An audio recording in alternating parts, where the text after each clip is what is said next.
In major policy shift, U.S. sides with Russia on Ukraine vote at UN. New Delhi. The U.S. on Monday sided with Russia on a UN General Assembly draft resolution that called for a de-escalation, an early cessation of hostilities and a peaceful resolution of the war in Ukraine. Washington, which has in the past voted for resolutions that favored Kyiv and condemned Moscow, shifted its stance amid a deepening war of words between U.S. President Donald Trump and his Ukrainian counterpart Volodymyr Zelensky. The 193-member UN General Assembly voted on the draft resolution, advancing a comprehensive, just and lasting peace in Ukraine, tabled by Ukraine and its European allies, which was adopted with 93 votes in favor, 65 abstentions and 18 votes against. Russian allies Belarus, North Korea and Sudan were among those who backed Moscow over Kyiv on the resolution, which came on the third anniversary of the Russia-Ukraine war. India, which has called for a peaceful resolution of the conflict through dialogue and diplomacy, abstained from voting.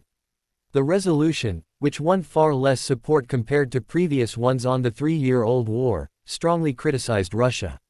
It called for a de-escalation, an early cessation of hostilities and a peaceful resolution of the war against Ukraine, marked by enormous destruction and human suffering, including among the civilian population, in line with the Charter of the United Nations and international law.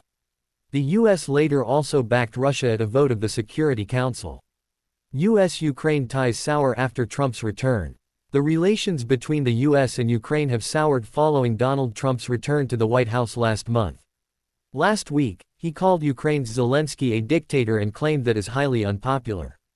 He also called for him to move fast to end the war, a day after Russian and U.S. officials held talks in Saudi Arabia without Kyiv.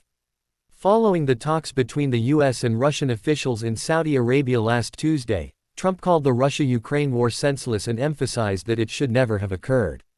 Russia wants to do something. They want to stop the barbarianism that's going on over there. Soldiers are being killed by thousands on a weekly basis. Apart from Russian and Ukrainian soldiers, a lot of Koreans have been killed, he said.